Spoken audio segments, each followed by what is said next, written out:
Welcome everyone. I'm Jeannie Allen. I'm so pleased to have you all on another one of our CER Action Series events. Welcome back after a week off. We've been doing these every week throughout the summer. Some of you have been with us before, but we decided to start bringing you and our friends throughout the education world stories and examples, great exemplars of schools and leaders really doing well in the face of adversity. So today is a little different. It's a special edition. In the past, we have profiled individual charters, innovative school districts, in a couple of cases, leading Catholic schools and ed tech folks who were delivering in the face, in spite of COVID. And we do that because we want media, we want policymakers, we want funders to know that great success in education, no matter what, is possible if you have the right ingredients, right? Today, we're looking at not just how schools and school leaders are working in the face of adversity, but we are also looking at the progress made by some really exceptional partners working to advance career and college success with our partners at InsideTrack. And so I'm really pleased that I will be assisting today, not leading, Mike Embry, who's the Senior Vice President of InsideTrack, which is a nonprofit specializing in solutions to challenges faced by students. Mike spent the last couple of decades in various educational institutions trying to unlock the full potential of students and staff. And he's going to be facilitating this panel conversation with leaders from KIPP, Collegiate Academies, and IDEA. And these are just some of the numerous partners with whom they work. So Mike, welcome to our event. I'm so pleased to have you. Do I have Mike's audio and video? There we go. How are you? I'm fine. How are you doing? Fine, thank you. So good. Mike, yeah. I was just going to say, you know, with all that's going on in the world, you know, Murphy hit our household. We had electrical outage this morning with a thunderstorm in Central Texas. So I get it. Oh, but good to see you. Good to see you. You too. And normally I just roll on these Zoom calls. So I was forgetting that I actually had duties to do, which was kind of getting everybody organized. So also, let me just say, take a few minutes to help everybody who's joining us understand where we stand right now with our participants. We are so excited. We have almost 200 people signed up. We usually get between 200 and 500. A lot of you out there are leaders of charters. We have some media. We have policymakers, and we're so excited that that you're here. We look forward to taking your questions. What we'll do is address those as we go as far as the discussion, or if we don't get to them, we will make sure we do it at the end. So use the Q&A area, not the chat, and we'll make sure that we include you.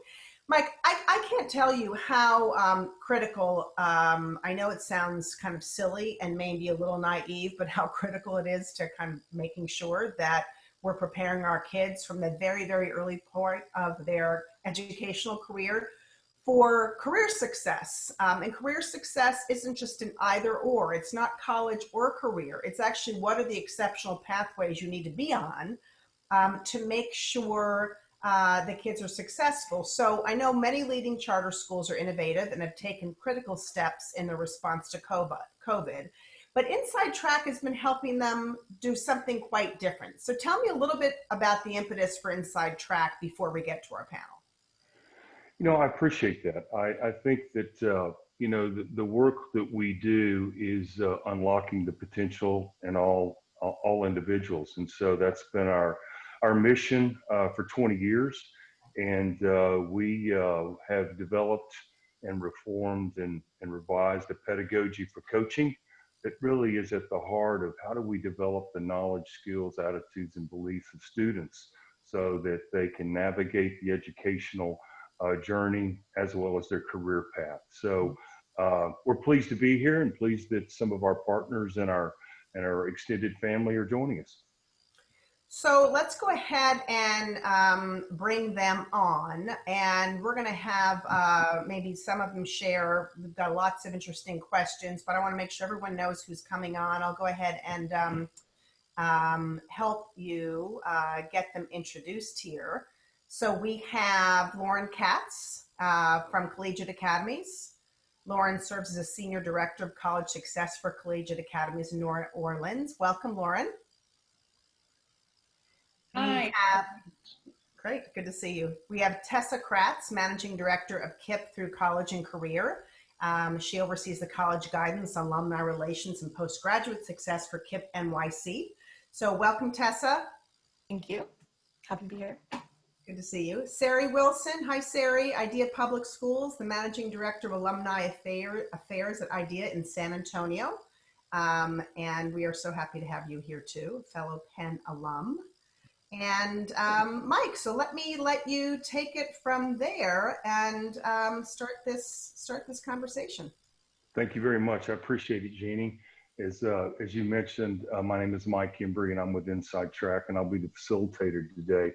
You know, I'm honored to be here since, like you in the audience and our panelists, I've dedicated a big part of my career to unlocking human potential, which I referenced in support with InsideTrack. It's particularly exciting to be joined by leaders from some of the most innovative charter school operators in the country. We all know that charter schools are expanding educational opportunities and driving improved outcomes for America's youth, particularly for historically underserved groups. We look to higher test scores, high school graduation rates, and college acceptance rates are just a few of the key measures used to track the success. But the most forward-thinking operators see their impact, Jeannie, as you've talked about, as extending far beyond high school to the collegiate and career outcomes of their graduates. They're investing in broad, organizational, and staff development focused on ensuring that their alumni graduate with college well prepared for career success. We're fortunate to have leaders from several of these organizations here today that you've already referenced to walk us through their efforts and engage us in a dialogue about the role of charter school operators in the lifetime outcomes of their graduates. A colleague of mine, Sarah Eustace, if she's out there, hi Sarah, responded to me in this way when I told her who our panelists were. Oh my gosh, a dream team of women leaders. And I echo their sentiment, ladies. Thank you. Of course, we also have, as Jeannie, you've mentioned, we have other leaders in the audience. So I'd like to encourage everyone to join in the conversation and share your experience and questions so we can all learn from each other.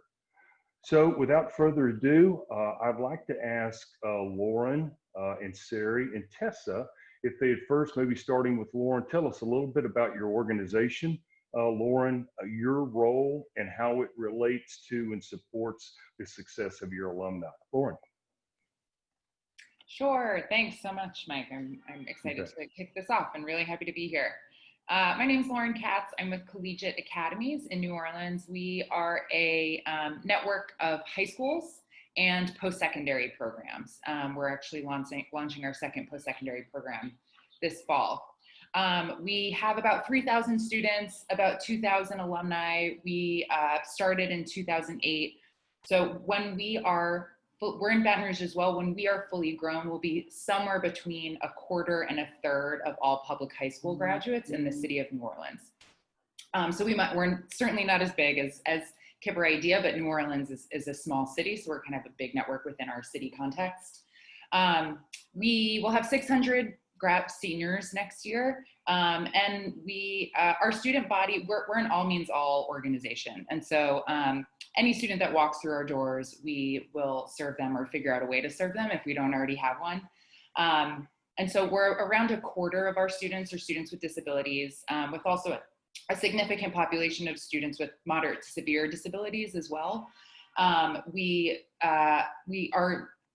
also have programming, like full day therapeutic programming for students who have different behavioral needs. We have full day programming for our students with the most severe disabilities. So students who are, have some sort of intellectual disability, often on a first grade reading level in ninth grade. And then of course also have AP classes and Upward Bound and all the enrichment opportunities and extracurriculars that any high school wants to offer. We're sort of running all of those things in our schools all at once.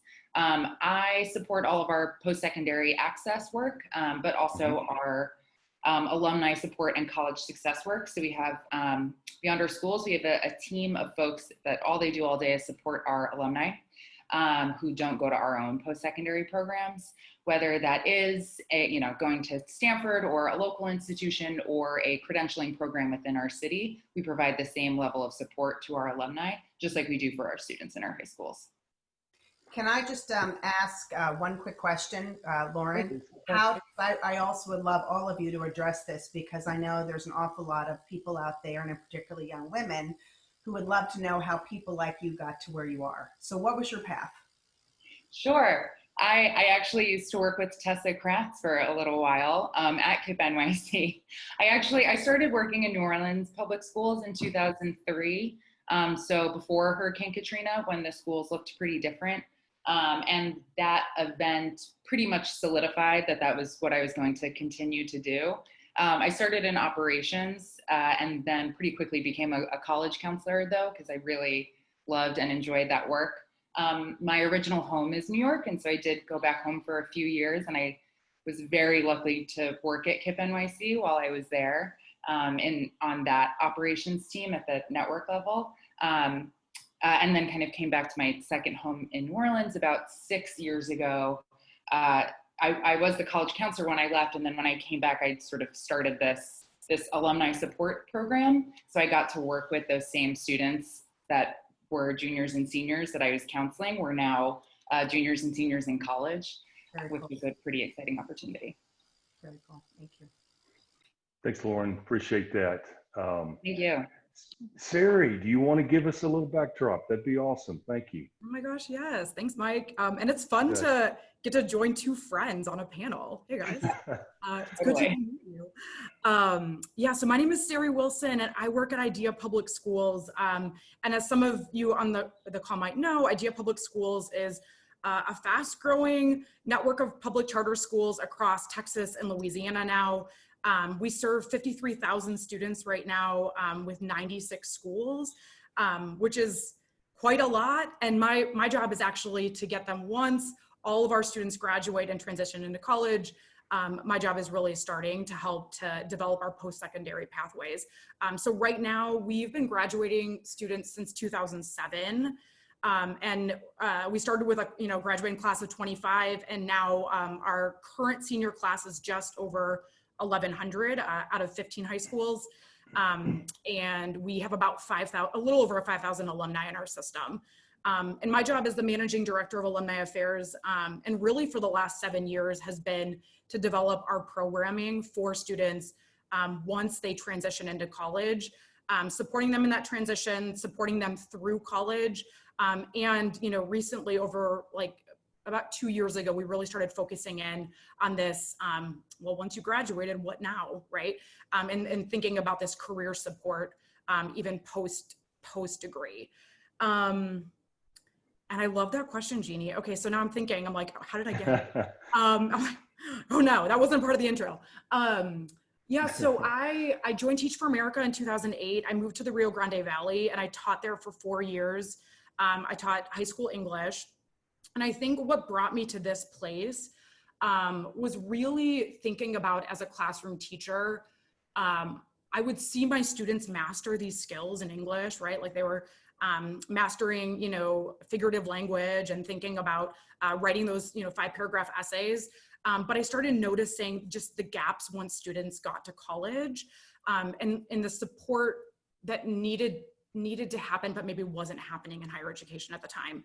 And so I transitioned into this role at IDEA. In 2012, I was hired as the first national manager of alumni affairs. It was like me and 5,000 alumni, or 500 alumni. And since then, I've built up this program over the last 7 years, really thinking about how do we holistically support students by understanding the student and understanding the environment in which they are entering into. And so that led me to get my first master's in higher education to really understand that environment. And recently, last year, I graduated with my master's from the University of Pennsylvania in applied positive psychology, because I really think that this holistic support in the non-cognitive factors it is really going to be the thing that's going to get our students to not only just survive college, but thrive in college. And that is my hope. And I really appreciated that, Mike, when you think about, developing the potential of every kid. That is really what Idea Public Schools is, and our mission for College for All is really all about. So yeah, that's how I got here. Awesome. You know what I love Awesome. about that, before you go to Tessa, what I love about that, and I know that we're going to hear from her as well, is, college counseling. When I was growing up, it was like you had the gym teacher and the college counselor, and they weren't really trained, and it was the throwaway job, and nobody really respected it, but they were kind of cool. And maybe they taught you driving too, right? But it was not a professional position. It wasn't thought of as being comprehensive or holistic to the school. And I love that we're having a conversation. I'm going, wow, duh, this is where we are because of the innovations and the kind of partnerships that you guys have made. So I'm having an aha moment as you guys speak. I love that. Thank you. Thanks, Sarah. Thank you, Jeannie. Tessa. Hi. Oh my gosh, this is fun. So I'm the managing director of KIPP through College and Career in New York City. We are part of a national network of KIPP's K through 12 schools. In New York City, we have one high school, and I work mostly with that high school and our alumni population. We serve 1,500 high school students and 1,500 alumni. About 25% of our high school student population has an IEP. It's 45% Black, 55% Latinx. 90% receive free or reduced lunch, just to some demographics. Our program provides career services all through high school and through college. We provide 11th and 12th grade college access and workforce advisement services. We provide post-secondary workforce advisement services, and we provide first and second year college success advisement via a near-peer model that we started 2 years ago. And one really exciting development that is taking place this July is we are starting to expand our post-secondary services to include alumni from other networks of charter schools and district schools. So we're starting with Achievement First this fall, taking on their rising freshman class into our near-peer model. Fantastic. And how'd you start? Tessa, how did you get? Yes. Man, I mean, there's a long story there, but I was, actually the roots are in my passion for social justice from an early age. I went to one of few public schools that was integrated. I grew up in a suburb of Boston, and we had an integrated system called METCO. So there was a lot that I took away from that experience of learning alongside mostly African-American students in that program, and seeing the disparities at an early age, and continue to work with a psychology major with children, mostly foster youth, and seeing additionally those race disparities, really made me want to go into some kind of nonprofit administration serving low-income students of color. I worked at Teach for America as my start, which really connected me to KIPP. Founded the high school in the South Bronx. We actually moved 4 times before we got to the South Bronx, but I started as a founding leader of that school in operations there. And then when we had juniors, really wanted to help build that college counseling program for them so that they could have the access they deserved. So that's really how I got into the college access field, and that led to seeing those students go through college and seeing their challenges and being really motivated to create those connections between the high school college counseling and the alumni experience as well. Awesome. 3 different paths, but yet some of that journey has been together. So I really appreciate the opportunity to learn a little bit more about each of you. I know our audience as well. So let's get started. A year ago, we could have had a rich discussion around supporting success of graduates and alumni. Now, with the overlay of the pandemic, there are more nuances to navigate and to consider. So what I'd like to do is I'd like to put the first question over to Lauren. And Lauren, given the disruption the coronavirus has had on our schools, our students, our families, we've all experienced this.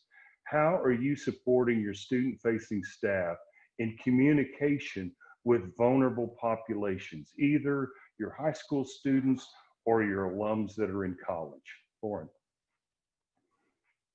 Sure, thanks. And I would love to hear what Sari and Tessa say about this as well, but I can tell you a little bit about what we do. So at Collegiate, we do serve a large population of vulnerable students. We're generally somewhere between 2x and 4x, whatever is the citywide or statewide average for students with disabilities, previously incarcerated students, overage students, English language learners, other populations that you might kind of call out. And so we essentially run a series of different kinds of day programs at our schools so that it is, as Sari said, like this holistic environment. And so there is, as I said, the full day therapeutic center. We have full day restorative centers in all of our schools to avoid in-school and out-of-school suspension. We have full health clinics with a nurse practitioner always on site, where the majority of our students get a lot of their health care at our schools. They also get a lot of their meals. Some students get all of their meals through our schools. Mental health supports for occupational therapy, physical therapy. So all of those things are happening at our schools beyond traditional learning.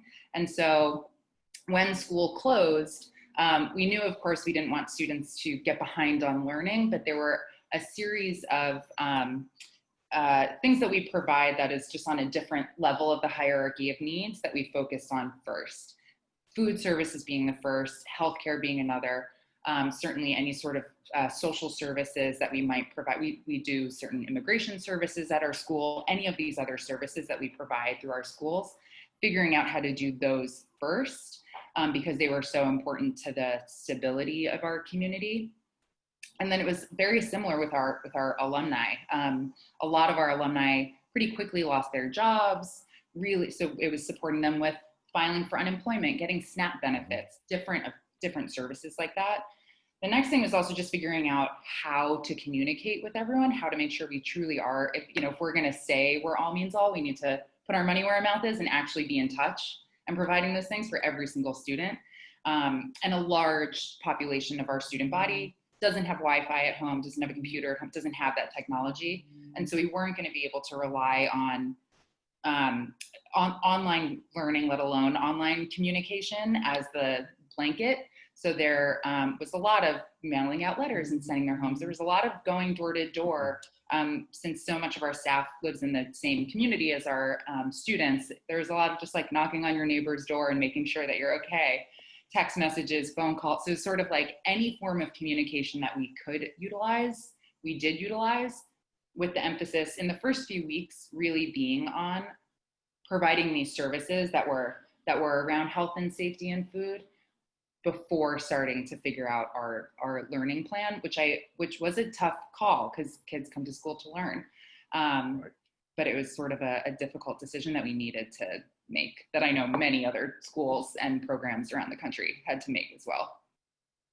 Thanks, Lauren. That's interesting perspective. I know that your students are right there in your community. Any thoughts from Sari or Tessa with regards to communicating with your students post-COVID, working with your staff?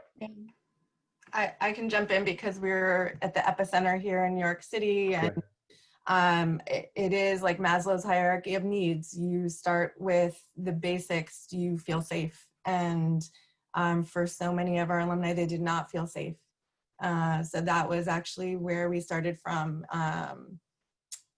There was lots of death in New York City. And so we were really, academics became very secondary to the social emotional, the trauma that our students were experiencing on a daily basis. So we focused most of our attention around social emotional support, checking in, making sure that they were safe, that they had a place to stay, that they had food to eat. Our high school became a food pantry, and it still is. So daily food provided for our alumni and for our families, of course, through KIPP NYC. And then technology was the other big piece that we were seeing a huge, and we live in New York where the hotspots are there and everything, and we still, I can't even imagine in a rural place how that went. But we were making sure that they had MiFis and laptops, Chromebooks, things like that, using an emergency fund that a number of donors came through and provided a large fund for us. And we tapped through, I think we got through $40,000 in 1 month of just providing for food. It's really food and basic needs, electricity, because a lot of job losses, and the technology. Thank you. Thanks very much, Tessa. Is there anything to add? No, I mean, I would just, I echo like everything that was just said. I think the only thing that I would add to this is that, you know, scarcity really narrows our focus. And we know this is true, you know, with students who are going through college, you know, minus a global pandemic. When we feel like there is some sort of scarcity in our lives, we really narrow our focus to filling those gaps. And so just like Tessa said, I mean, academics were always going to become second to really meeting my immediate need. And so idea like Collegiate Academies and like KIPP, you know, we communicated pretty early on with our students and really focused on partnering with the supports that were already existing in higher education. I mean, higher education really came out full force to help support students. And so coaching students around, you know, what is the CARES Act? Like how are you accessing the resources that are already existing on your college campuses? And then where can IDEA support and to meet some of those financial gaps that, you know, Tessa was talking about, some of the like, you know, food insecurity and rent, et cetera. So yeah, I would definitely echo what my two colleagues said. Thank you. Mike, can I just interrupt real quick? Please, jump in there. Do you ladies think that a lot of students, some students are changing their focus now as a result? Have you seen dramatic shifts in behavior? Have you had to kind of re-encourage them? What are you seeing?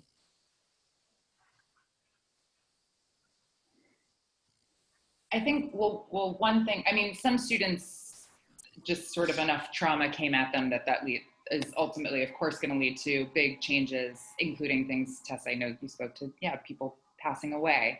But for our alumni who did continue in college this past semester, some were really not excited about the remote learning that they did. And so that is leading to some pretty big, reconsiderations. For the students who are kind of in that place to even be thinking about that right now. Others are still worried about access to food and things like that. But so for those students, especially with the loans, that's kind of the big conversation is it worth this amount of loans to do this remote learning experience that I'm not getting as much out of? So it's a lot to weigh. I would say the jury's out here. We haven't, you know, we're collecting spring transcripts right now. Hopefully in the next couple of weeks, we can analyze some of that to see, did GPAs fall? Did credit accumulation fall significantly? Or did they figure out ways? We also saw a lot of leniency with higher ed. So it might be that they ended up in the same place that they were last semester because of that leniency. And there was options for there was options for incompletes, there's options for medical leaves, things like that. So, which we took advantage full force of anything that could help our students with that flexibility. And professors generally, if our students were experiencing death in their family, were very supportive, and you know, if you communicated around that. So yeah, I think we need to see some data. We are not hearing en masse that our students are dropping out. There's really no place else to go right now because of the economy. So I think in that respect, this is the best path forward because they're not going to get a job very easily right now. Right. Makes sense. Makes sense. Thank you all. Thanks, Jeannie. Hey, let's kind of look at a different area. Tessa, maybe this could be a question you could focus on. I was reading a recent article, and we'll put that in the chat. It talks about how to normalize the college search process for juniors. You know, it speaks to changing college admission requirements, which we read so much about these days. The article subhead reads, the class of 21 is missing spring grades, ACT and SAT scores, and the chance to take campus tours. So the question begs itself, how are you addressing those students' concerns around the changing college admission landscape, Tessa? Yeah, it's a really fascinating question, and we are following the College Board news on a daily basis. Originally, we had thought we could do August SAT, because our students did miss the SAT completely, so they do not have an SAT score. Right now in New York, we cannot go back into school in August right now, so we had to cancel that plan. We are hoping to do September and October. We want our students to take it twice to take advantage of that super score. Mm-hmm. So it's a lot because we're cramming in 2 tests in 2 months on top of this, and we don't know if we're actually going to be able to do that. We are hoping that the College Board and universities are following along with this story, because you can't get a kid to take an SAT if they cannot sit for an SAT because of state policy, right? So really it's a day-to-day situation, and it might force the issue around test optional for CUNY and SUNY. Our state systems have not yet said they will not require it. There's no word yet. Always require the SAT. So this will be a really, really changing time if we cannot do the SAT and CUNY and SUNY are forced to do test optional. That might change things for our students for the long term. And I know certain, like California has already made the SAT or their schools test optional. So there's a lot of change that could be happening because of this. Grades, we are still doing grades, and we have figured out ways. We did remote learning from the very beginning. So all of our students do have grades attached to them for the spring, but it's really around the testing that we're, waiting to see. And then the college visits, so true. There's a lot of remote virtual visits happening now. Some colleges are figuring out they need to do something more virtually, virtual tours. We need to utilize our alumni network more to have conversation between students who are on campuses so they can hear first-person experiences versus the standard tours. And we're still sort of crossing our fingers, hopeful that by spring they can, once they see which schools they get into, they can visit those schools at that time. And we're creating a fund right now for that initiative to try to get students on campuses to at least 2 to 3 schools that they get into. Again, we're not sure if that will be possible, but that's a hope.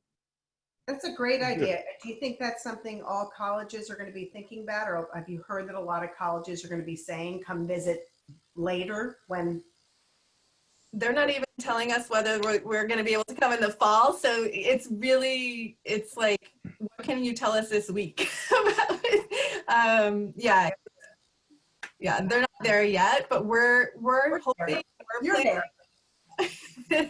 We'll just force the issue and make sure that all of your schools out there and the ones that are watching just say, yep, we're showing up the minute we can. Yes. Awesome. Any other thoughts from our other panelists on that topic? If not, we'll move to something else. Let's do that. Sari, we've known each other for a number of years and have had lots of discussions, and actually have done one of these panels before. So it's good to be here with you. Let's move out a little bit and think more big picture. I wonder if you might share how Idea Public Schools' vision for graduates, your alum, has changed and evolved over time. Sari. Yeah, and I just wanted to shout out Tessa. I think like the word that I was thinking about when you were talking was like flexibility. And that flexibility, I think is what I would focus on, Mike, with your question, and like understanding how to create a vision that grows with you, right? And I think that, for Idea Public Schools, like we are a fast growing network of charter schools. I started with 200 in my graduating class in 2012, and now we're graduating just over 1,100, and it's just going to continue to grow as we add on more high schools. I don't think the vision has changed, right? We still You know, the mission and vision of IDEA is college for all. We believe that, you know, college is, you know, the great equalizer here in our country. Like, we want to close the opportunity gaps that we see right now in higher education and have more of our students graduate with their post-secondary degrees and really enter the career and calling of their choice. That has been our overarching vision. But what I would say is that, like, how we get there has shifted. In 2020, and I guess I would frame it in this way. We have moved from the transactional to the transformational, really like those two concepts, like moving from like transactional support to really transformative support with our students. And in 2012, I mean, really like the gaps we were trying to close were a lot of like knowledge and skills gaps, right? Like, do you know how to register for classes? Like, do you know how to submit your FAFSA? And like, you know, mark my words, those things are very, very important to coming back year after year, right? Like, you have to know how to register for classes. You need to submit your FAFSA in order to have the financial funding for college. But that wasn't enough. And what we were seeing is that our students would, you know, leave with lower GPAs and maybe not doing so well in their first semester classes. And it wasn't because they didn't know the quadratic formula. It was because all these other things were occurring, right? Like maybe my ability to manage commitments, multiple commitments, you know, working a job, my responsibilities at home and going to class. For some students, it was like, I actually, I'm having a hard time grounding myself in the purpose of why I'm here, in the meaning behind this degree for me. And that was something that was missing in the first semester, which kind of like waylaid them off track. For other students, it was, you know, health, right? I think we mentioned the social emotional skills here on this call. And so over time, we've shifted from just supporting with these like the small hurdles and barriers to really thinking about what are the mindsets? What do our students need to be able to believe, to think in order to get through college and really identify with that aspiration. And so like things like self-control, self-efficacy, meaning, purpose, you know, perseverance, grit, things like that are really like the shift and focus of what we're doing now. And to do that at scale. So this goes back to what Tessa was saying, and being able to have a program that really is flexible and able to grow as students, you know, continue to graduate from our school system.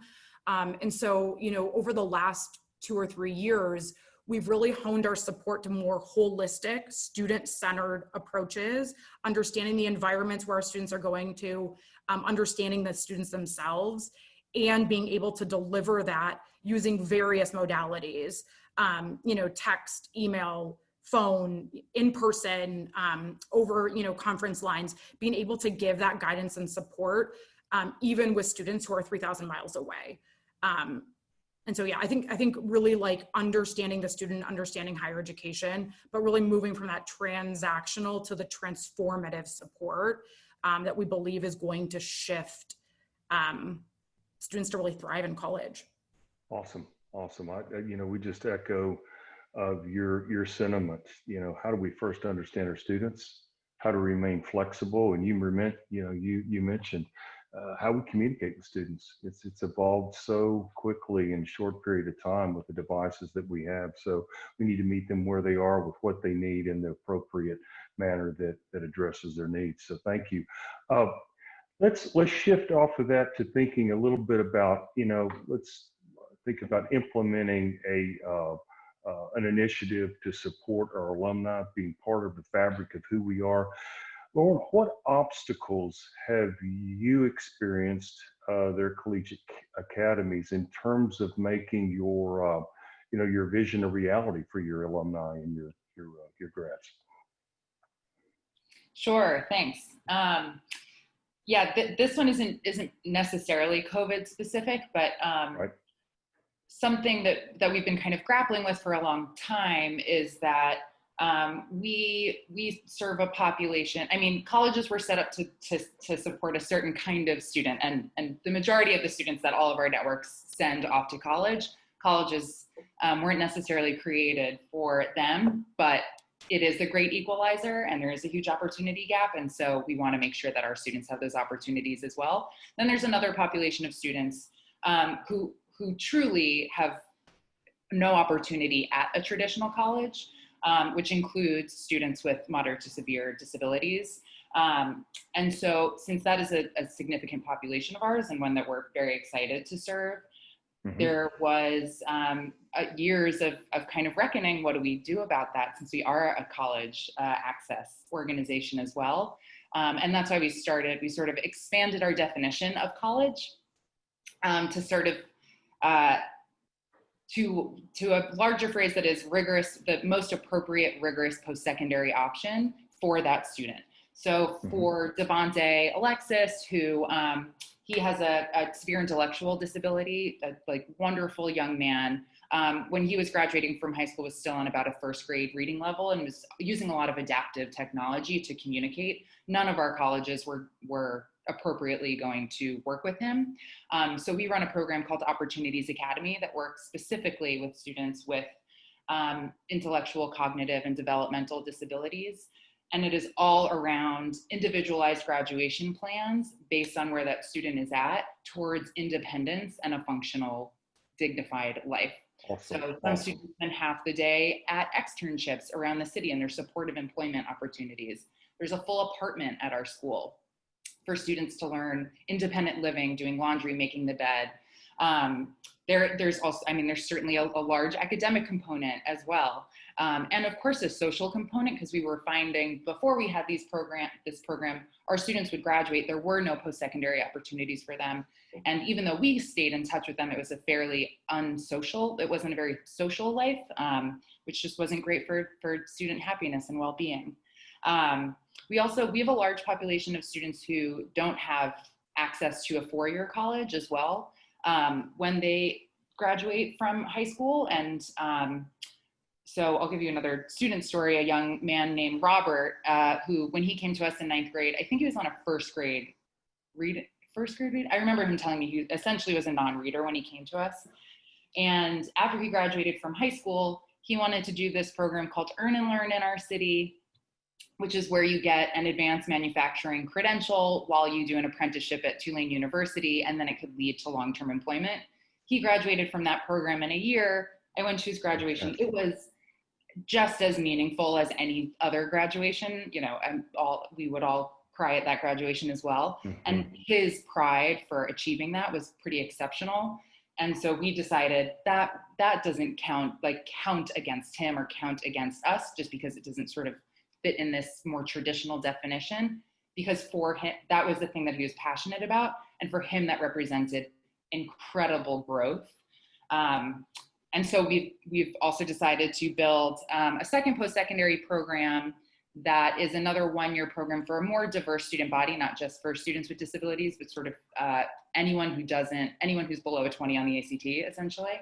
And it is a bridge program to a four-year college or to a career, if that's what you would like to do. And you are able to get a credential through that program as well. It's called Next Level NOLA. And part of that was also the local community colleges that we have access to. Graduation rates are around 2%, depending on the year. And so we needed to have kind of another option there. So there's been a lot of shifts from when we started, and it's all kind of, as you said, like flexibility. Let's expand the definition to what is this student or this population of students in front of me need, and what are they excited about, and let's build the thing to make that happen. Mike, let me just jump in again. There are so many great questions from our participants about how you guys are structuring the programs, and I know some of you have answered this a little bit, how they're paying for post-grad supports, how you're paying for it. Is it primarily fundraising? Is it selective? So I'd love to, if we can, just maybe take a quick pause and have you each address, if you haven't yet, how you're using structured programs to provide the support. Personal, not personal. There are lots of technologies also out there. There's something you're using that way. I know that InsideTrack has a kind of really cool dashboard, so I'd love to maybe get into that, because I think that's where a lot of participants want to go. And also how it's being funded. I think that's a big, $25 million question here. Who wants that one first? I've written in, I think that the others are too, we are 100% philanthropically funded right now. And that as we scale and grow, we are looking into some more innovative models for funding, including we have a near peer 2-year advisement program that is very similar to a teacher core or like a Teach for America. And so we're thinking about, can we get core status and get some government funding there. But also as we scale and grow and take on more partnerships and have more mass of students at each campus, will there be excitement from colleges themselves to cost share around this? Thanks, Tessa. Siri, Lauren? Sure. Our CNX, our College Persistence and Alumni Support Program, is also almost exclusively philanthropically funded. Our 2 post-secondary programs, Opportunities Academy and Next Level NOLA. Next Level NOLA next year will be fully funded by K-12 per pupil funds. It's what we're able to use essentially for startup. It eventually might become its own 501c3. We can then use Pell Grants if we need to use Pell Grants. It will always be a debt-free program. Right now, it's a completely free program. Students don't even have to use financial aid to get their college credit. But we're able to do that for startup, and we were able to do the same exact thing for Opportunities Academy, and that is a major launch pad to starting those programs. Siri? Yeah, likewise, I'm pretty sure we're primarily philanthropically funded. Structure-wise, I lead a team of 6 coaches. And so I have a number of coaches that specifically support freshmen, the transition into freshman year into sophomore year. And then I have 1 coach that really focuses on like post-secondary career options. And this is, something that we're like thinking about with our vision and strategies. I mean, nationally, we see a huge dip that happens. But I mean, the largest dip nationally happens between the first and the second year. The second largest gap that happens is in the sophomore year to the junior year. And so our theory of change is that if we build stronger sophomores, if like we lay our foundation and really focus in on having a big win in the first year, that we will see ultimately over time graduation rates shift and really students entering the career choice, the career and calling pathways of their choice. And so the majority of my coaches really coach in the transition and in the first year. We do coach like on, other students that we won't ever like turn away a student for coaching, but we focus our support in the first year. Thank you, Siri. Anybody else have anything to overlay to that? Excellent. I know that part of that topic that came out was the career exploration. So maybe we can shift there and chat just for a second. The audience may be familiar or not, but InsideTrack's parent organization is Strata Education Network. For years has teamed with Gallup on a large polling data set of consumer perspectives on the value of education to people's careers and lives. A recent article, which we'll post in the chat, explores one of the large polling data sets that points out that, and no surprise, Black Americans and Latinos are more likely than white Americans to have changed or canceled their education plans, and certainly in this time of COVID. How do you see career exploration and its role in college planning and preparation? Again, how do you see career exploration and its role in college planning and preparation, especially for low-income minority students that have been disproportionately impacted by the pandemic? Tessa, Lauren, Sari, who'd like to jump on that? I can start because I do think this is one place that KIPP NYC specifically has taken a lead early on.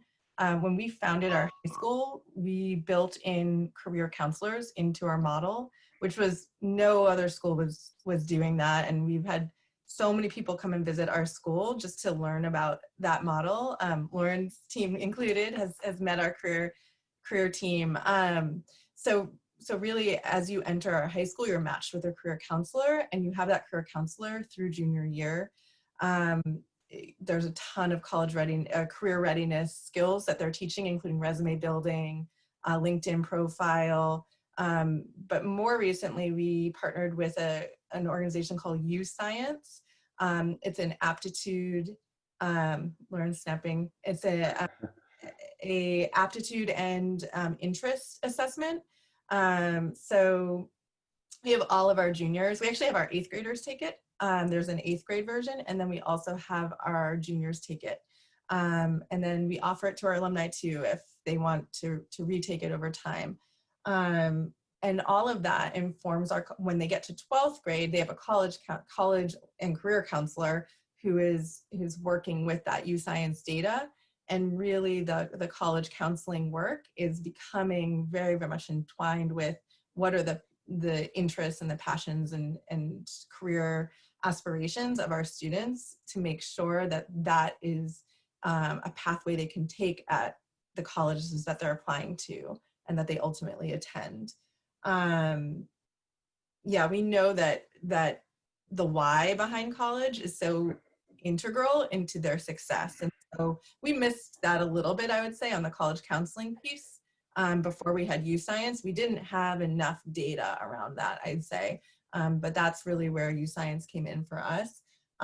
Although our students have always had that career counselor and that exposure piece built into their high school experience.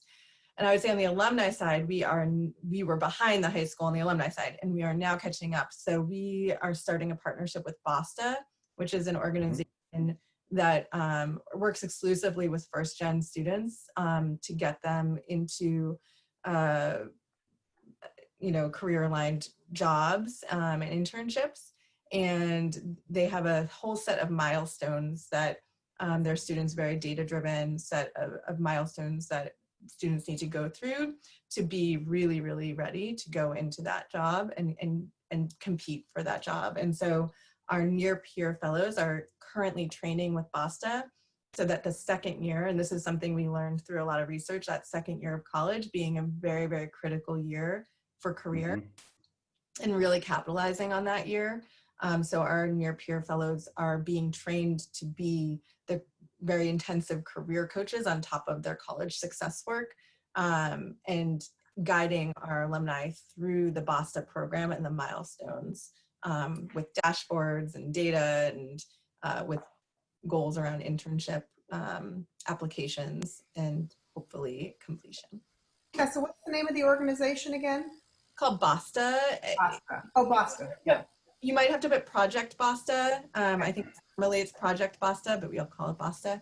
But when you Google search, it's Project BASTA. Yeah, really exciting. Another network is Braven, doing very really interesting high-level work around career, also typically in that sophomore year. And we work with them they're more campus-based. So if you have students going to the campuses where they are on, you should be looking at trying to get your students into their program, and they get college credit for this really intensive career mentoring program. So those are two things. And then the other thing that we do that we started 2 years ago is we created a career coach model for our juniors and seniors. It's a volunteer model that we run ourselves.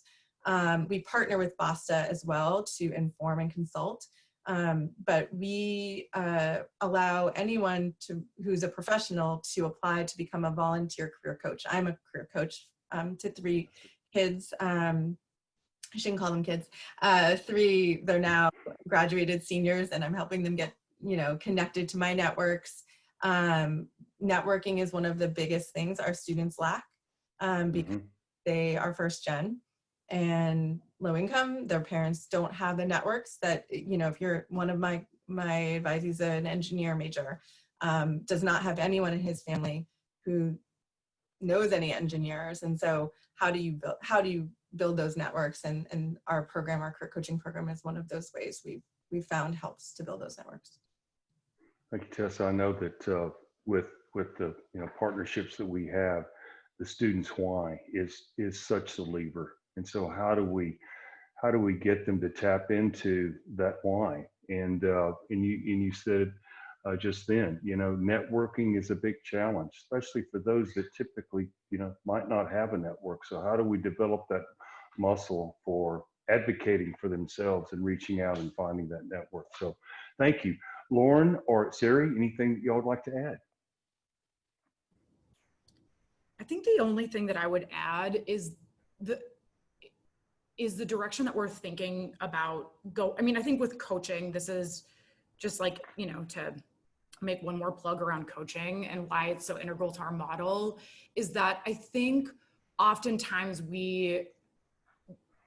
our students are not maybe given, or we're not teaching the decision-making skills that's necessary in order to discern where I need to go in my life, right? I think that if we're looking at, career decisions, like it's a black and white decision, I think it can become paralyzing. And so really teaching the skills of discernment and understanding the self, that takes a lot more work than just necessarily giving a student a career aptitude test, right? Those things are really important to getting to, see what are my options, but then also guiding the student and thinking about, now that I know about some of the things that excite me, trying out an internship and gauging my emotional response to do I actually want to show up for this internship? Is this something that's really putting me into flow and getting me to feel joy in my life? Is this how I want to give back to society? And that really touches on what Tessa was talking about with this why.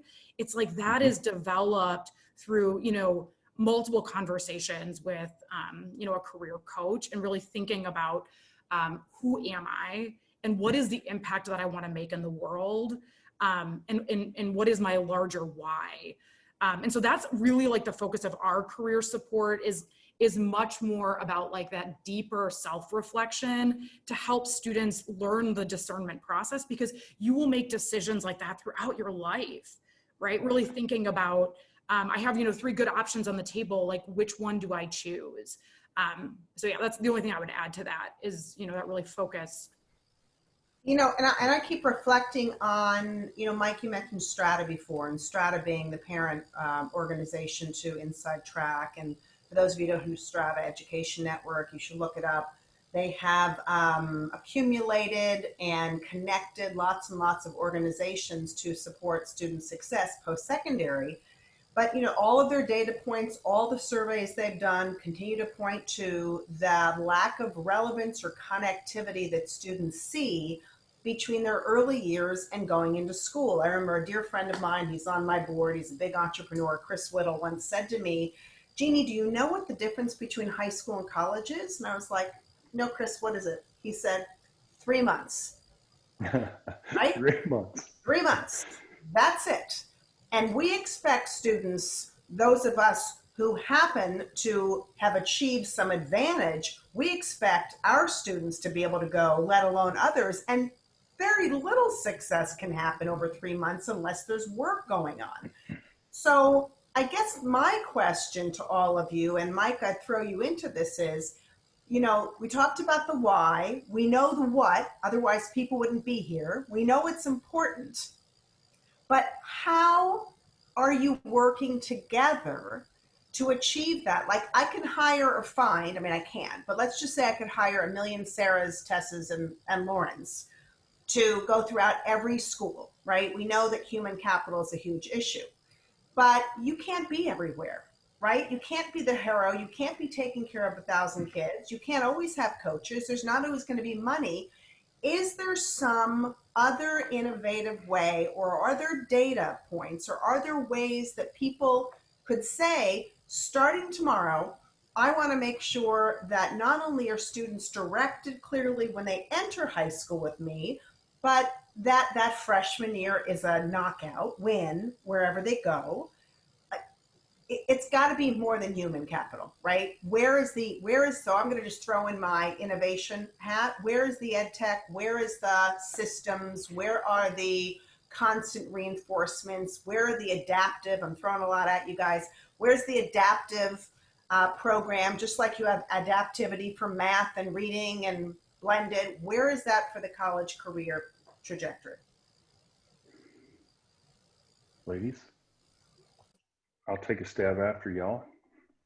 Well, I mean, Jeannie, that's actually something that we have been thinking a lot more about. And I mean, I would have said like one of the obstacles that we face in scaling is that, right? Because we're not going to have a ratio of, 30-1. My coaches have much higher ratios than that. And yet every single student needs the right support at the right time. And so how do you make that happen? We moved all of our systems to Salesforce a few years ago. I think KIPP has been using Salesforce for a long time. And we're actually like in our second rendition of Salesforce right now and really souping it up, because I think that at the end of the day, you're right. Like virtualizing the support and like enabling, students to get the right nudges, right, at the right time in order to like bypass some of those hurdles, but also get the in-person support when they need it, is like the new era that like we have to see these systems move to. And I actually think, and this is, with this, like with what's been happening the last 3 months and everybody having to virtualize most things, we are going to see a lot of innovation here. And I don't know how Tessa and Lauren, you guys feel about that, but I really do think that this has been pushing higher education to virtualize supports in ways that we've never seen before. It's pushing us to like rethink the ways in which we connect and communicate and support students. And so, yeah, I don't know if you guys want to add to that. I would add that you start to prioritize needs more. So, because we've already gone through some scale and had to think through. We used to advise all of our students until they graduated college. And that is, as we grow, you can't spend, the average 5.5 years to graduate. If you do, it's just too much. So the initial thing we did was we really looked at our data and said, where is the highest need, the highest leverage use of our relationships? And it was really our first 2 years of college. If we had to even prioritize more, it'd be the first year of college. The senior year of high school. So like those 2 years being the most absolute where you actually do need the human capital, 100%. Like I cannot imagine not having the human capital to get where we're getting with our students in those two years specifically. And then you think about how do you use nudge technology and other things beyond. Once you've built those relationships and there's a trust, I think that can be useful, but the trust and the relationships, at least we have found, are critical for our students to even then use that technology. Absolutely, but go to the nudge technology, because now I bet you there's not a lot of people who necessarily know what that is. What is the nudge technology? How does that interact?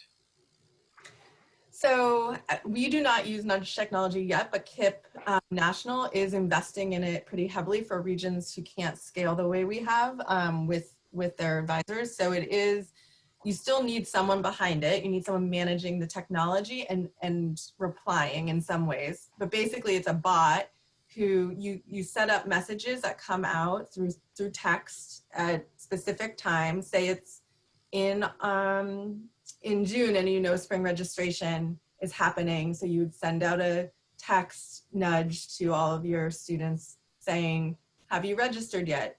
Yes or no. So if it's no, then that person behind it gets that information to then check in. So it's a way to prioritize need around specific things that are on the timeline of college success.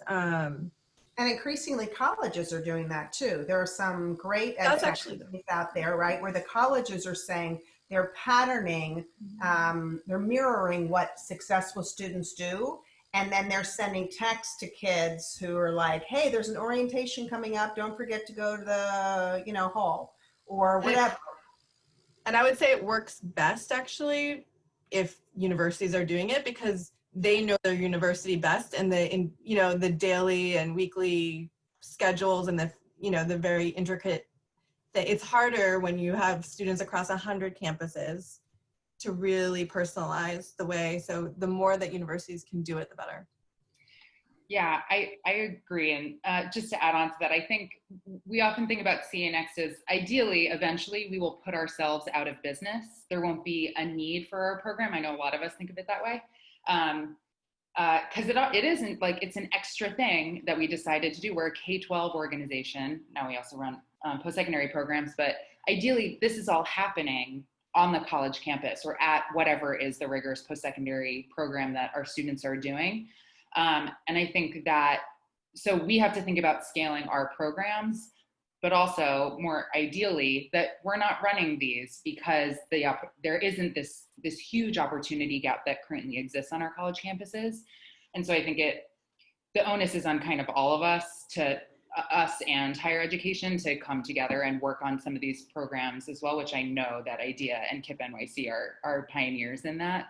And I think a lot of that is also sort of like a think globally, act locally kind of way to get there, where we're building partnerships with a bunch of our local institutions, and we're seeing pretty significant increases in college persistence through those partnerships. And so then we've seen them expand, not just in that school, but other local colleges see and have kind of started to build similar programs. It's going to take a long time to get there, but I know we are all excited about working more with higher ed to get there eventually. Yeah, I would just add to this discussion. You ask about technology and how do you leverage broad communication and engagement with students. InsideTrack as a provider of services, we've developed our own coaching enabled technology that we license to our partners. That's designed exactly for that. So how do we, if you think about a pyramid and you think about one-on-one coaching, very intensive, and really at the bottom of the period, you can reach many, many students with content, with videos, with just-in-time messaging based upon the student life cycle and where information might be needed. So what we've seen is thinking about large audiences, obviously IDEA, 100 some number to one, coaching 130, 150 to one could be ideal. Could be ideal if it was fewer, obviously. But, we have students, kind of ratios of a couple thousand, 1,000 to 1,500 to one, but utilizing technology to engage in multimodal nudging type communication and managing caseloads based upon the intensity of support needed on that pyramid. So again, that's called U-Coach, and that's something that we offer. But to get off of us, Sari, was there anything you wanted to share on that topic? I mean, I think nudging is again, it's understanding the student and understanding the environment, because behavioral nudging is like, y'all, it's like getting up in the morning and saying like, do I want to go to the gym today, or do I sleep the extra 10 minutes and hit the snooze button, right? Like we're constantly as human beings, we just need these like little nudges to help us to accomplish long-term goals. And I mean, it's no surprise when students miss certain deadlines if those things are not in place, because like it's, the last thing they're thinking about when they have midterms. And yeah, nudging, you can scale that if you have, the virtual support platforms, which I think, again, like it's really making sure that you are understanding the students, understanding the life cycle. Someone just said that, like, and Mike, you just said that, like understanding the life cycle to understand what are the small barriers that like potentially students can move around if the right nudges are put in place. The other thing that I would say, and Jeannie, this goes to your point, like, is also teaching students, and this like obviously starts earlier on, in K-12, but teaching students about like self-control and understanding like these are like natural things. Like it is normal to sit there and be like, this video game is calling my name much more than like studying my biology textbook. Like that is a normal human like question to answer. And so how do we like circumnavigate that and make sure to like, like study when we need to study, and like I think that is the other ticket, is to like teach students how to do that for themselves, because they're going to be doing that for the rest of their lives, as we all are, right? Self-advocacy. Yep. Great Good. point. I'm also wondering whether or not, Mike, we have a couple of other questions that we probably want to get to. And I think they're interesting because they kind of dovetail with what Sarah was just saying. You have these proclivity, the game's waiting for me, or this is waiting for me, which goes to mindset. So there's a question about what type of programming do you guys do around mindset? And I would take it one step further, because someone else is asking Sarah about engaging with Angela Duckworth at Penn and studying grit. But let's just connect those two from two different people to the social emotional learning, totally overused phrase these days, just like blended learning. Everything comes out and we use it for everything. I use it to justify being really tough on people. Other people use it to justify being really soft. What is the mindset work that you do for students to help them capture kind of those potential challenges, to really manage them? Who wants to jump on that one? And totally, Sarah, if you work with Angela Duckworth or talk to her or whatever, we'd love to hear it. She is a professor in the MAP program at Penn. I think, so to answer that question, and I don't know what Lauren and Tessa think, and maybe it's similar, mindset, the first thing about mindset is like to become aware of the ways in which you see the world, right? And so through coaching, one of the factors in coaching is not to just stop at like, this student doesn't understand X, and so I need to like give them more content knowledge. I need to give them more knowledge. It could be because it's not that I don't know the quadratic formula, I actually don't believe that I've ever been a math person, right? Or whatever it is. And so it's the first step is getting students to recognize when they have, a fixed versus a growth mindset. And I think to like the point of the why, really understanding like what drives me to be here. How is this relevant to the things that I want to do in my life? Because ultimately it's this long-term goal that I need to build my passion and perseverance towards. I mean, that's grit, right? Like passion and perseverance towards a long-term goal. Oftentimes our students are really narrow focused and stuck in the short term. And so it's getting them to recognize like, what are your goals? What are the things that you really hope for? How does college relate to those things? How does where you are right now relate to, accomplishing that goal? And then what are the things, like what are the mindsets, the attitudes, the beliefs that could potentially get in your way from achieving that, right? And if it's around a certain class, if it's around, college in general, but it's really becoming aware of those things and how those can be impediments towards progress forward. And a lot of that is done through the coaching work. I don't know, Lauren and Tessa, if you guys have anything to add to that.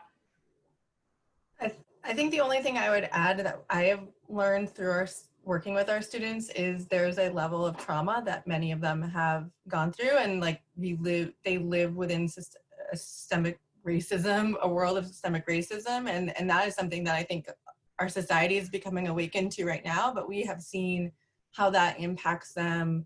If you've ever read Whistling Vivaldi and know about stereotype threat and all of that, there's some deeper things going on because we work with marginalized communities, and we have recognized a real need to support socio-emotionally.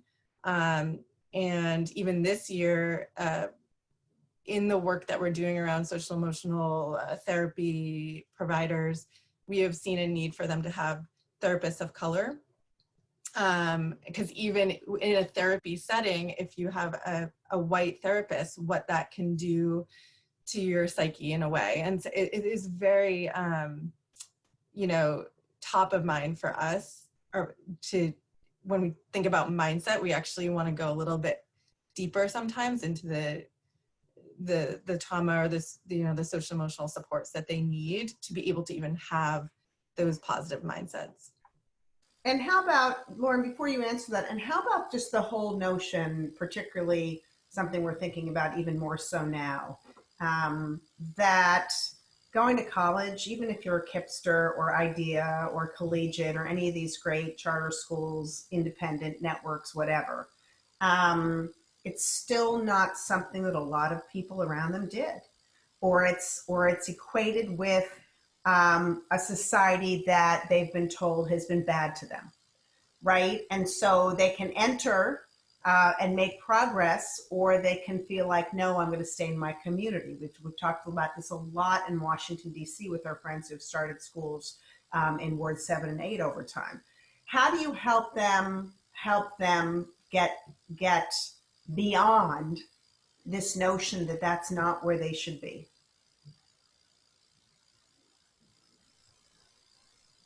Well, I think that self-efficacy was something that I mentioned earlier, and like the belief that I can, and I believe that I should be here.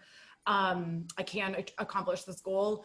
And I mean, there's like tons of research behind how to build self-efficacy. One of those is that self-efficacy is built through vicarious experiences, right? Like vicarious learning. So if I see people that are like me, that, you know, that look like me, that are from the same background as me, also succeeding, that is something that like I will start to take on as like a belief that I can do it.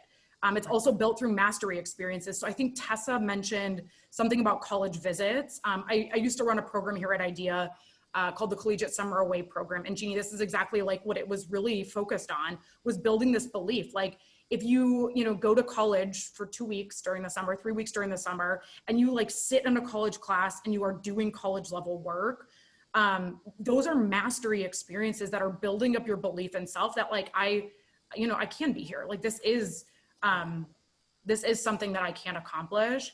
And so I think it's like, again, understanding human behavior and what builds motivation, and then to create space in your programs to bolster that, right? Through various things, through like, summer programming, but also through coaching, like understanding like, what are the things that build self-efficacy, and how do I on social media start to post about all of our graduates, the students who are finishing, who are, in the career fields of their choice. I think it was Tessa or Lauren that said they're connecting, I think it was Tessa, like the volunteer career coaches, like connecting individuals and mentorship, like those things are really important. And it's built on this understanding that is how you shift mindset and beliefs over time. And just before, let me add this on, and then Tessa and Lauren and Mike, if you don't mind me just jumping in here. So Kara Moreland's asking, so is it lessons or one-on-one coaching? Like, again, coming back to the how do you actually do it? And then I have another question for you. I mean, I don't know how you guys feel. I think it's both. I think that like the programs that, at least the program at IDEA, is a multitude of supports. We have bridge programming that are lessons, that are webinars, that are series, but it's also the one-on-one coaching with students. I think like you have to be able to be flexible with both, because you will meet some students, and some students will go like leave a webinar and have it like, this was transformative. For some students, that actually isn't going to be the transformative work. And so I think it's really a partnership of both of those things. Agreed. Yeah. A couple quick things to add, Tessa. I'm sure we have a lot to add as well. One, some of the things that Sari was talking about, there's a book called Ready, Willing, and Able by Mandy Savitz-Romer. I'm sure all read it too many times. And she often runs classes through the Harvard Graduate School of Education that anyone can take. And it is like a playbook for building college going identity. And it is specific. It could be any going identity. Like, it doesn't have to be specifically to college, but that's how she frames it. And it is a lot of these like big picture ideas around self-efficacy, mastery experiences that help you build this identity of, I believe in college, that it will be good for my life. I could see myself as a successful college student, and this is something that I want to do, or sort of the end results of her work. I also think we have a large number of students that go to HBCUs, historically Black colleges and universities. And that's where a lot of our partnerships have lied as well. That, every single student who is Black doesn't have to go to an HBCU. And for many of them, that isn't what they desire to do. But I think that is a major part of like, this is your community. And as much as we want students to build their identity and self-efficacy in our high school, and we do see really great work at a lot of HBCUs on building a Black identity as well. And that is incredibly important. So that's just kind of another thing that we look at. And then when thinking about mindsets in general, there's so much out there about thousands of different mindsets, behaviors, and skills that lead to successful adulthood. And so I think all of us have kind of had to build sort of a framework of how we're going to go after these things. A lot of it starting, as we've talked about a lot, with like, who am I and what is my why? What are my strengths? What are my weaknesses? What am I passionate about? What is my why for overcoming obstacles? And having that as the foundation to then potentially build some of these strong academic habits and some of these other skills that make you successful in all walks of life is really key. And so that, speaking about youth science, speaking about, Sarah was talking a lot about like the why, that is really, I think, a key foundation for the launch pad to any of those other skills. And something you guys are bringing up, and you're talking about some phenomenal coaching materials, some of your formative training, books you've mentioned. We can't take for granted that everybody knows about those, because not everybody has the luxury of having these full-time positions that they've been resourced. So when I ask questions like that, know it's also coming from a place of let's help other people understand it, because it's not commonplace. It's kind of like, you know, being an expert in something. And, you know, I've been in positions where I've been speaking to a group of people. I'm thinking, everything I'm saying now sounds really old. And it turns out they've never heard it before. But I've heard it 1,000 times a day in my head. And so it's really helpful, I think, when you share that. We have another question from a good friend in New York, Ed Cox, who wants to know what role you guys think community colleges can play in the transition from charter high school to a four-year college. He was a trustee in SUNY for 14 years, by the way, one of the founding, and I remember one of the founding heads of the charter school board there when it started, the authorizer. And he says he found them to be very effective teaching institutions. And it's interesting because there's a lot of discussion that we're having. We did an innovative community college project about, isn't that the role of really good community colleges, to also help take the ball from high schools through and to college? I'm going to jump on that really quickly. I was in the Valley calling on South Texas College, some old friendlies of mine, and they're looking to implement a coaching initiative, and we've written a proposal for a Title V grant. But anyway, the one of the IDEA public schools coaches who works with the students on that particular campus joined me for that presentation. So I think that what I'm saying here is that, yes, there is a role, and I see in pockets of areas that I call on where they're teaming. You know, they're looking at how do we bridge from high school, create those knowledge, skills, attitudes, and beliefs, and reinforce that and carry that across the threshold into the community college. But the rest of us. Anybody else? I mean, yeah, I think that historically community colleges were, you know, access points, and they're starting to become a real integral part to the success conversation. Sort of, you know, what Mike just said. I think that so one of the things that we haven't really talked about, but like I'll mention now, is that I think our role as, you know, an alumni program is not, and this is like literally echoing what Lauren said, like it's not to, you know, be a standalone program forever. Like we are really a bridge and a partner between K-12 and higher education, so much so that like as higher education really improves, and they are, like the success measures for students, you know, alumni programs will have to do less and less and less of the heavy lift. And that's really our overall vision, is that over time, really higher education is going to have these holistic supports. And so it is exciting when community colleges are starting to build like skills around coaching and understanding that like it's a whole student support system that needs to happen. I was on a call yesterday that really like was, you know, highlighting the great work of community colleges to also do two things, you know, really streamline support around careers. So this, you know, goes around like very specific classes around the why, and to, you know, build students aptitude pretty early on. But then also like including general ed within that, so students aren't just, you know, real narrow focused on one thing, but also getting you know, the beauty of the liberal arts in that mix. And I can say that the community colleges that we work with are doing both of those things, and in a smaller environment. For some students, they need like, you know, much more direct access to their professor in smaller class sizes. And so I do think that, yeah, community colleges can be that bridge. And as we start to see those systems improve, I think it's going to be key for some of our students. Jeannie, I know that at least one of our panelists has another call at the bottom of the hour, and we have 5 minutes left. So if you've got a question from the audience that's burning that you want to present. No, I think we're good. I mean, I would love to know if there's any other closing thoughts. And I do think kind of on that final note about, you know, there's more and more community college systems or actually higher ed systems in states that are doing 2+2 so that there's an automatic path if you get through them. And I think that's part of it. I'm just delighted that you all were able to participate and give us a glimpse of this critical issue, and particularly now more than ever when there is such intrepidation and challenges that our students have to deal with.